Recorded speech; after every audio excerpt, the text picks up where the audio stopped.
नमस्कारम्। ओम श्री परमात्मने नमः। अथ त्रयोदशोऽध्यायः। श्रीभगवानुवाच इदं शरीरं कौन्तेय क्षेत्रमित्यभिधीयते एतद्यो वेत्ति तं प्राहुः क्षेत्रज्ञ इति तद्विदः। श्री भगवान बोले, हे अर्जुन, यह शरीर क्षेत्र इस नाम से कहा जाता है और इसको जो जानता है उसको क्षेत्रज्ञ इस नाम से उनके तत्व को जानने वाले ज्ञानी जन कहते हैं।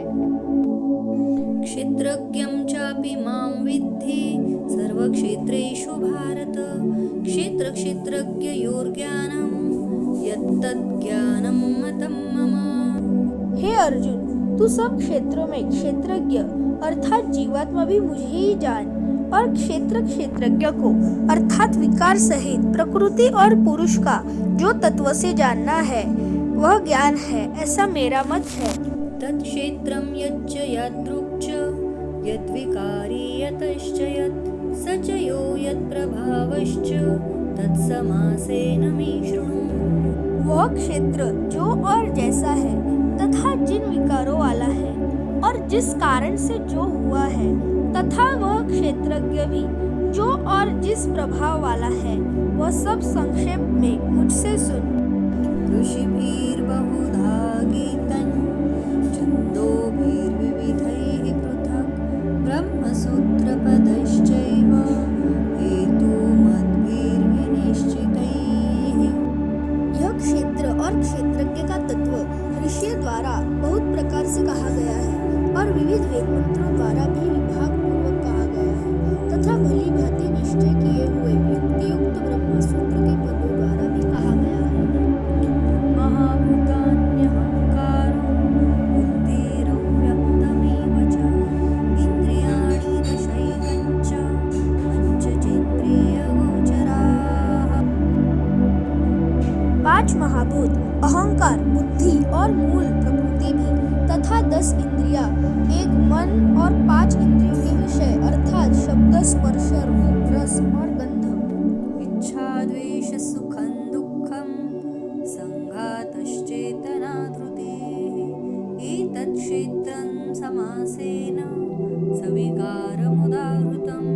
तथा इच्छा, द्वेष, सुख, दुख, स्थूल देह का पिंड, चेतना और धृति इस प्रकार विकारों के सहित यह क्षेत्र संक्षेप में कहा गया है। अमानित्वं मदम्भित्वम् अहिंसा क्षान्तिरार्जवम् आचार्योपासनं शौचं स्थैर्यम् आत्मविनिग्रह। श्रेष्ठता के अभिमान का अभाव, दंभाचरण का अभाव, किसी भी प्राणी को किसी प्रकार भी न सताना, क्षमा भाव, मन वाणी आदि की सरलता, श्रद्धा भक्ति सहित गुरु की सेवा, बाहर भीतर की शुद्धि, अंतःकरण की स्थिरता और मन इंद्रियों सहित शरीर का निग्रह। इन्द्रियार्थेषु वैराग्यम् अनहंकार एव च जन्म मृत्यु जरा व्याधि दुःख दोषानुदर्शनम्। श्रेष्ठता के अभिमान का अभाव, दंभाचरण का अभाव, किसी भी प्राणी को किसी प्रकार भी न सताना, क्षमा भाव, मन वाणी आदि की सरलता, श्रद्धा भक्ति सहित गुरु की सेवा, बाहर भीतर की शुद्धि, अंतःकरण की स्थिरता और मन इंद्रियों सहित शरीर का निग्रह। असक्तिरनभिष्वङ्गः पुत्रदारगृहादिषु नित्यं च समचित्तत्वम् इष्टानिष्टोपपत्तिषु। इस लोक और परलोक के संपूर्ण भोगों में आसक्ति का अभाव और अहंकार का भी अभाव, जन्म मृत्यु जरा और रोग आदि में दुख और दोषों का बार बार विचार करना। मयि चानन्ययोगेन भक्तिरव्यभिचारिण विविक्तदेशसेवित्वं मरतीर्जनसंसदि। पुत्र, स्त्री, घर और धन आदि में आसक्ति का अभाव, ममता का न होना तथा प्रिय और अप्रिय की प्राप्ति में सदा ही चित्त का सम रहना। अध्यात्मज्ञाननित्यत्वं तत्त्वज्ञानार्थदर्शनम् एतज्ज्ञानमिति प्रोक्तम् अज्ञानं यदतो ततोऽन्यथा। मुझे परमेश्वर में अनन्य योग द्वारा अव्यभिचारिणी भक्ति तथा एकांत और शुद्ध देश में रहने का स्वभाव और विषयासक्त मनुष्यों के समुदाय में प्रेम का न होना।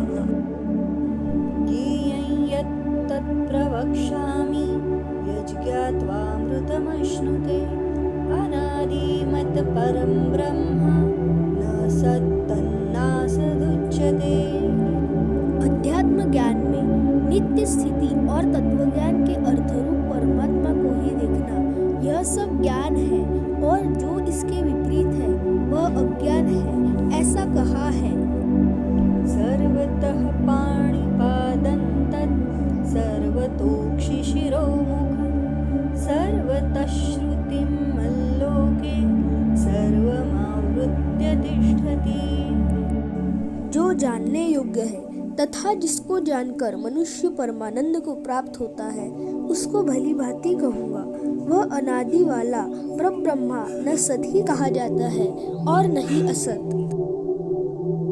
सर्वेन्द्रिय गुणाभासं सर्वेन्द्रिय विवर्जितं असक्तं सर्वभृच्चैव निर्गुणं गुणभोक्तृ च। वह सब और हाथ पैर वाला, सब और नेत्र, सिर और मुख वाला तथा सब और कान वाला है, क्योंकि वह संसार में सबको व्याप्त करके स्थित है। बहिरन्तश्च भूतानाम् अचरञ्चरमेव च सूक्ष्मत्वात् तद्विज्ञेयं दूरस्थं चान्तिके च तत्।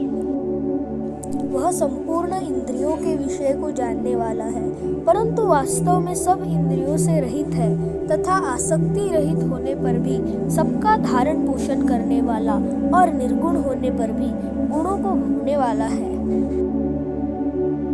अविभक्तं च भूतेषु विभक्तमिव च स्थितं भूतभर्तृ च तज्ज्ञेयं ग्रसिष्णु प्रभविष्णु च। वह चराचर सब भूतों के बाहर भीतर परिपूर्ण है और चर अचर भी है, और वह सूक्ष्म होने से अविज्ञेय है तथा अति समीप और दूर में स्थित वही है। ज्योतिषामपि तज्ज्योतिस्तमसः परमुच्यते ज्ञानं ज्ञेयं ज्ञानगम्यं ते सर्वस्य विष्ठितम्। वह परमात्मा विभाग रहित एक रूप से आकाश के सदृश परिपूर्ण होने पर भी चराचर संपूर्ण भूतों में विभक्त सा स्थित प्रतीत होता है, तथा वह जानने योग्य परमात्मा विष्णु रूप से भूतों को धारण पोषण करने वाला और रुद्र रूप से संहार करने वाला तथा ब्रह्मा रूप से सबको उत्पन्न करने वाला है। इति क्षेत्रं तथा ज्ञानं ज्ञेयं चोक्तं समासतः मद्भक्त एतद्विज्ञाय मद्भावायोपपद्यते। वह परब्रह्मा ज्योतियों का भी ज्योति एवं माया से अत्यंत परे कहा जाता है।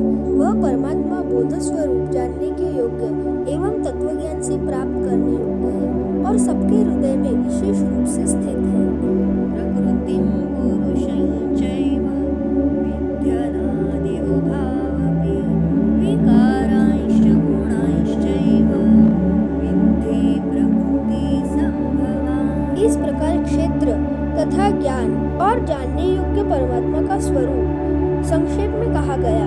मेरा भक्त इसको तत्व से जानकर मेरे स्वरूप को प्राप्त होता है। कार्यकरणकर्तृत्वे हेतुः प्रकृतिरुच्यते पुरुषः सुखदुःखानां भोक्तृत्वे हेतुरुच्यते। प्रकृति और पुरुष, इन दोनों को ही तू अनादि जान और राग द्वेषादि विकारों को तथा त्रिगुणात्मक संपूर्ण पदार्थों को भी प्रकृति से उत्पन्न ही जान। पुरुषः प्रकृतिस्थो हि भुङ्क्ते प्रकृतिजान् गुणान् कारणं गुणसङ्गोऽस्य सदसद्यो निजन्मसु। कार्य और करण को उत्पन्न करने में हेतु प्रकृति कही जाती है, और जीवात्मा सुख दुखों के भोक्तापन में अर्थात भोगने में हेतु कहा जाता है। उपद्रष्टानुमन्ता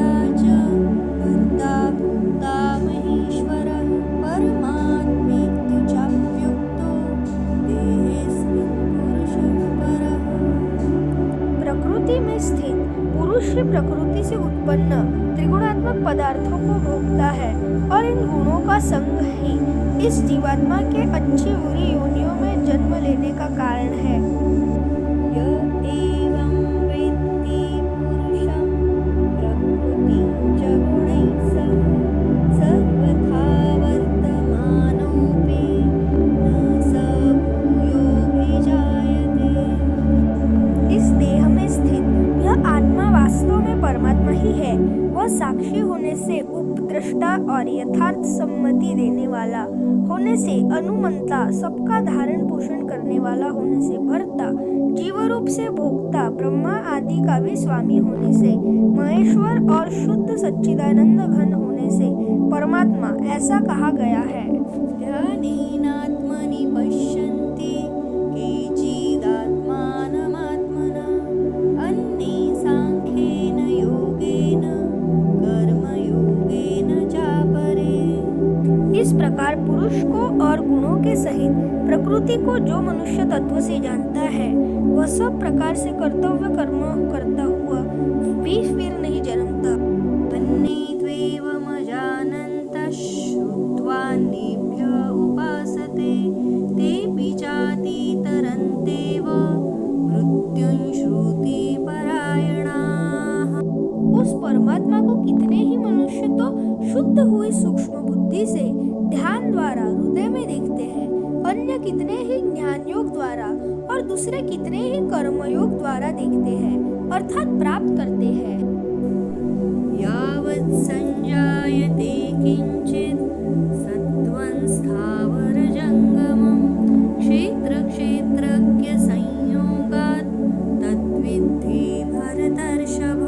परंतु इनसे दूसरे अर्थात जो मंदबुद्धि वाले पुरुष हैं वे इस प्रकार न जानते हुए दूसरों से अर्थात तत्व के जानने वाले पुरुषों से सुनकर ही तदनुसार उपासना करते हैं और वे श्रवण परायण पुरुष भी मृत्यु रूप संसार सागर को निस्संदेह तर जाते हैं। समं सर्वेषु भूतेषु तिष्ठन्तं परमेश्वरं विनश्यत्स्व विनश्यन्तं यः पश्यति स पश्यति।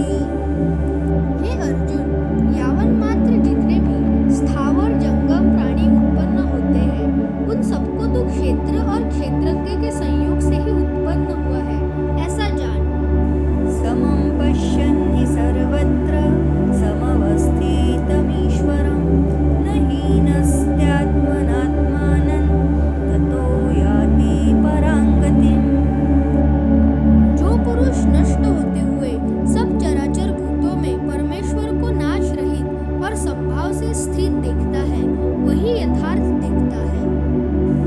प्रकृत्यैव च कर्माणि क्रियमाणानि सर्वशः यः पश्यति तथात्मानं कर्तारं स पश्यति।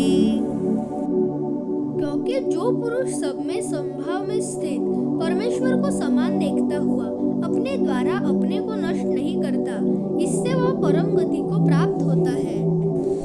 यदा भूतपृथग्भावम् एकस्थम् अनुपश्यति तत एव च विस्तारं ब्रह्म सम्पद्यते तदा। और जो पुरुष संपूर्ण कर्मों को सब प्रकार से प्रकृति द्वारा ही किए जाते हुए देखता है और आत्मा को अकर्ता देखता है वही यथार्थ देखता है। अनादित्वान् निर्गुणत्वात् परमात्मायमव्ययः शरीरस्थोऽपि कौन्तेय न करोति न लिप्यते।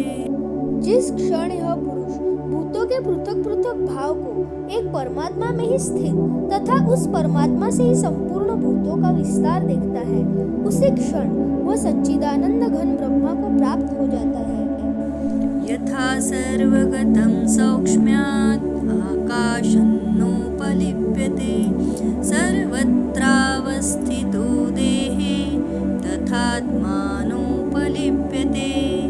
हे अर्जुन, अनादि होने से और निर्गुण होने से यह अविनाशी परमात्मा शरीर में स्थित होने पर भी वास्तव में न तो कुछ करता है और न ही लिप्त होता है।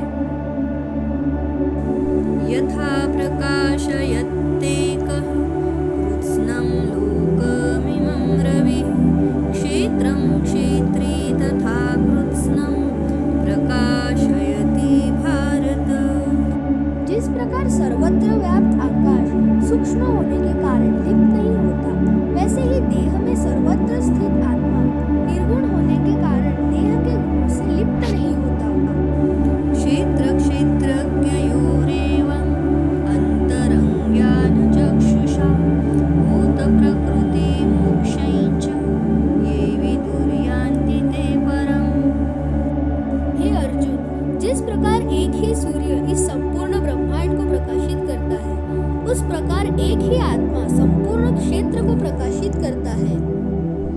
ओम तत्सदिति श्रीमद्भगवद्गीतासु उपनिषत्सु ब्रह्मविद्यायां योगशास्त्रे